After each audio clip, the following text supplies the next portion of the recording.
The jagged electric scream of my own nerves had become the only constant in a world shrinking to the dimensions of a prison cell crafted from pain.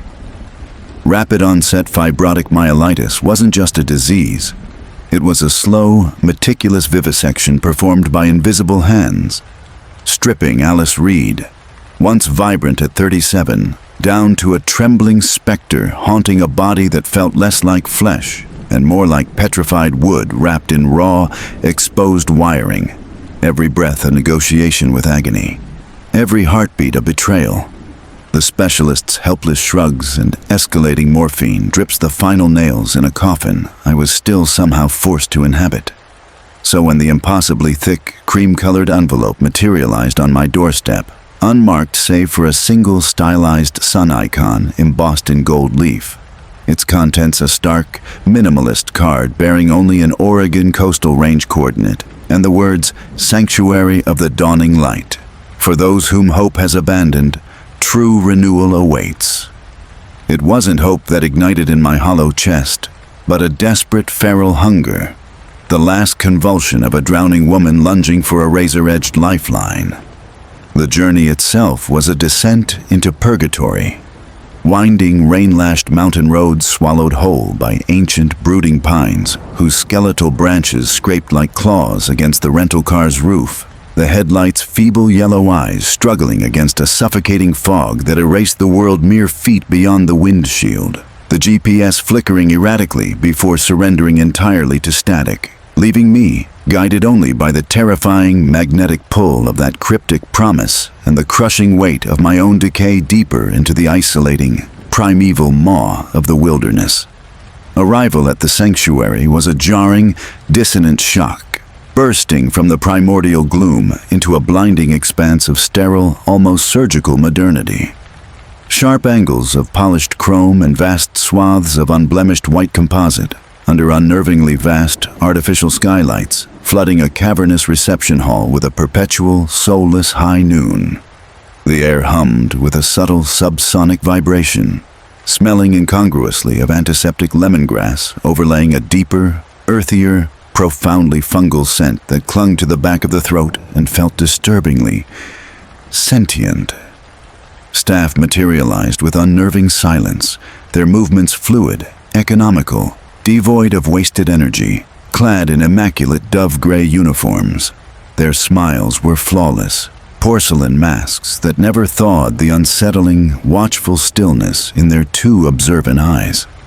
Eyes that scanned not just my medical chart, but me, assessing with a chilling, detached precision that felt less like triage and more like cataloging inventory, as they murmured honeyed assurances of revolutionary biointegration therapy, a symbiotic realignment designed to correct my body's fundamental betrayal at the cellular level. The treatment room was a masterclass in deceptive serenity, soft, indirect lighting casting long, ambiguous shadows. The gentle, rhythmic murmur of hidden machinery mimicking a soothing lullaby. Yet the sheer, cold steel of the examination table beneath me felt like an altar to an unknown god. The injection itself was profoundly violating, a thick, iridescent fluid, the unsettling color of oil-slicked abyssal depths, drawn into a syringe that seemed grotesquely large. The attending physician's touch was impersonal, clinical, as the needle slid deep into the base of my spine, delivering not sharp pain, but a spreading, warm numbness that felt less like anesthesia and more like colonization. Consciousness didn't fade. It was submerged, dragged down into a viscous, lightless ocean where fragmented alien dreams flickered. Sensations of deep roots burrowing, of chitinous plates shifting, of a vast, slumbering hunger stirring. Waking was a cataclysm of pure, disorienting euphoria. The relentless, grinding agony that had defined my existence for 7 torturous years was simply absent, obliterated, vanished as if it had never carved its cruel pathways through my nervous system.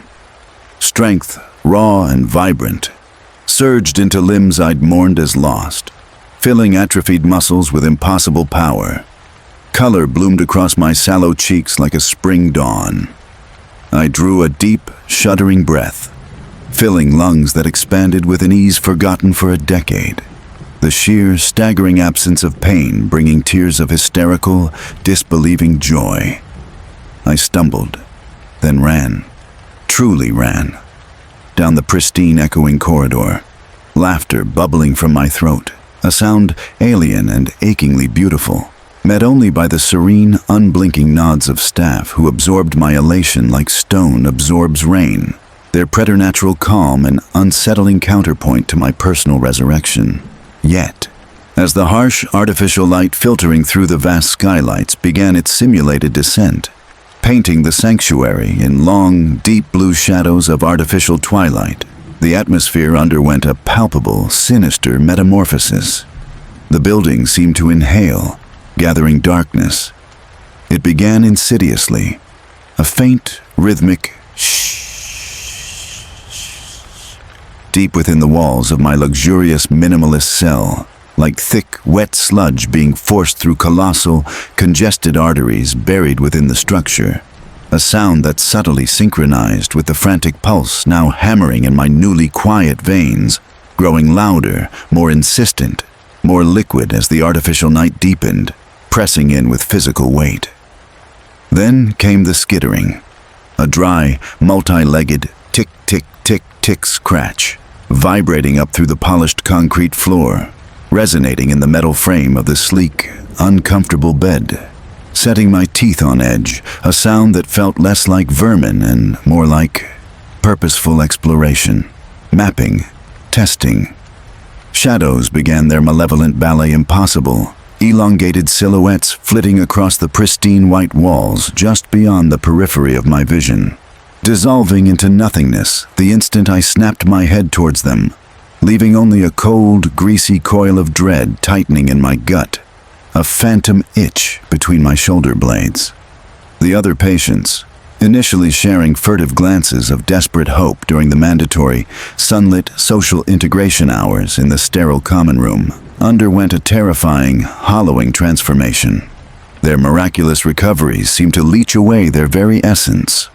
They moved with a disturbing, languid grace, like marionettes whose strings had gone slack, their eyes glassy and fixed on some unseen point far beyond the sanctuary's gleaming walls, their conversations dwindling to monosyllabic murmurs or lapsing into profound, unnerving silences where they would simply stare, unblinking, their skin occasionally rippling with a subtle, internal motion, like something large and restless shifting position just beneath the surface membrane. Dr. Aris Thorne, the sanctuary's unnervingly charismatic and perpetually immaculate director, would materialize during these eerie lulls, his practiced smile never faltering as he'd place a cold, steady hand on a patient's shoulder, a gesture meant to convey reassurance that now felt like a butcher assessing prime cuts, murmuring smooth platitudes about integration settling beautifully or the symbiosis stabilizing, his sharp, intelligent eyes scanning the room, lingering on my own bewildered terror for a fraction too long, making my newly resilient skin prickle with instinctive revulsion. My own reflection in the spotless, unforgiving chrome bathroom fixtures became a source of creeping horror. My eyes, once dulled by constant suffering, now held a strange, glassy sheen, like polished obsidian reflecting no inner light, and my skin, though unnaturally flawless and free of the old sickly pallor, felt unnervingly dense, resilient, almost leathery, like cured hide stretched taut over something fundamentally other. Worse were the insidious cravings, sudden, overwhelming urges to press my face against the cool plaster walls, a visceral longing for the damp, loamy scent of rich earth and decay that seemed to seep from the ventilation grills late at night, a magnetic pull towards the lower levels, places emphatically forbidden, guarded by heavy steel doors marked with stark biohazard symbols and electronic locks that hummed with the same pervasive, wet rhythm vibrating through the floor. One suffocatingly silent night, the shh sound mutated into a wet, guttural glug-glurgle-glug that seemed to originate not just beneath my bed, but within the very mattress, A primal terror, deeper and more absolute than the old pain had ever been, finally overrode the last vestiges of rational fear. The need to know, to confront the source of this creeping nightmare, became an imperative stronger than survival. Slipping past the unnervingly deserted night station, the staff's absence a terrifying void in the humming silence, I became a phantom in my own prison. Following the intensifying thrumming vibration through progressively dimmer, narrower service corridors that shed their sterile facade like a snake shedding skin.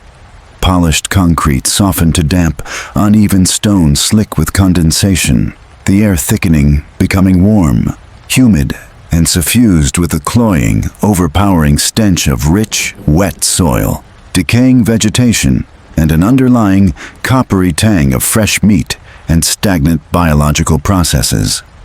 Descending a final, rusted metal staircase that groaned like a dying beast, the sound crescendoed into a monstrous rhythmic thud-squelch. Thud-squelch. Thud-squelch. The very walls around me visibly pulsing, bulging and contracting with a sickening internal pressure, slick with a viscous dark fluid that wept from hairline cracks in the increasingly organic surface. The sterile lie was utterly stripped away. The walls were living tissue-deep, bruised crimson, thickly veined with pulsating cords of black ichor that throbbed visibly, glistening wetly under the sporadic, flickering glow of emergency lights, half choked by thick, root-like tendrils that pulsed with the same relentless, hungry rhythm as the sound. Bioluminescent sacs, resembling diseased, swollen fruits, hung from the vaulted, fleshy ceiling, throbbing with a sickly, greenish-yellow light that cast long, dancing, monstrous shadows. This unholy luminescence illuminated a floor not littered with debris, but carpeted in a grotesque layer of translucent, discarded husks. Some chillingly human-shaped, contorted in final agony. Others twisted into chitinous nightmares. Exoskeletons shed by things that had outgrown their borrowed forms, leaving behind only hollow echoes of pain. Above, suspended in a grotesque, pulsating canopy of sticky, ropey filaments that stretched across the organic vault like malignant spider silk, hung figures, patients, or the monstrous parodies they had unwillingly become. They were partially, horrifyingly fused with the structure, limbs disappearing seamlessly into the glistening, wet walls. Torsos encased in throbbing, translucent sacs filled with cloudy fluid, faces slack, mouths frozen in silent, eternal screams, or perhaps ecstatic oblivion. Eyes either rolled back into their heads or replaced by milky, sightless orbs that somehow, impossibly, tracked my trembling progress across the squelching floor. Thick tendrils, glistening with viscous slime and as thick as my forearm, burrowed obscenely into their chests, abdomens, and skulls, pulsing rhythmically, feeding or draining, it was impossible to tell.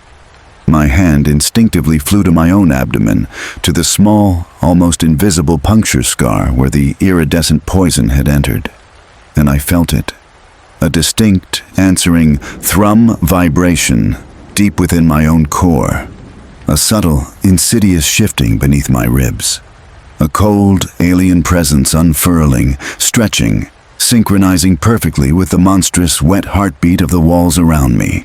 A parasite awakening within its host, recognizing its hive. The horrifying, soul-rending epiphany detonated with the force of a supernova. The cure wasn't eradicating my disease, it was replacing it, meticulously rewriting my biology cell by stolen cell, overwriting my human blueprint with something ancient, ravenous, and utterly alien that had slumbered within this architectural leviathan, using the sanctuary as its lure and its larder. This wasn't a hospital. It was a predatory organism, a sentient hive, luring the terminally desperate not to heal, but to harvest, to dismantle and rebuild us into components of its sprawling, parasitic biomass. My newfound, intoxicating strength wasn't vitality restored. It was the stolen energy of the consuming horror. My body a temporary battery being drained to feed the insatiable dawning light. The dancing shadows weren't tricks of the light. They were the questing tendrils, the newly formed sensory limbs and grasping appendages of my fellow inmates becoming permanent, suffering extensions of the structure, nodes in its vast distributed neural network. The sounds that haunted the nights weren't faulty plumbing or vermin. They were the wet visceral symphony of digestion, absorption, and relentless, monstrous growth. The building consuming, integrating, becoming. My miraculous, pain-free body was no longer mine. It was fertile ground, a carefully prepared vessel incubating the creeping, chitinous truth that was methodically replacing my humanity from the marrow outward.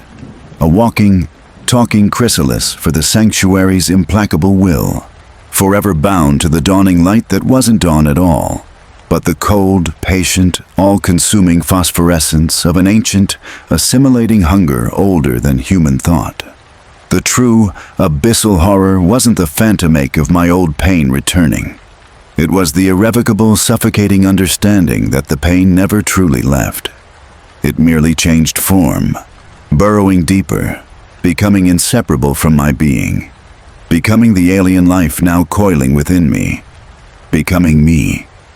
Was I cured?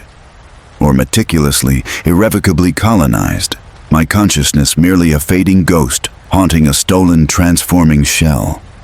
From the pulsating walls, a wet, susurrating chorus seemed to rise, 1,000 whispering voices merging into one terrible, undeniable truth that resonated now within the alien depths of my own compromised bones, vibrating through the parasite nestled against my spine. We are sanctuary. You are sanctuary. The integration is completion.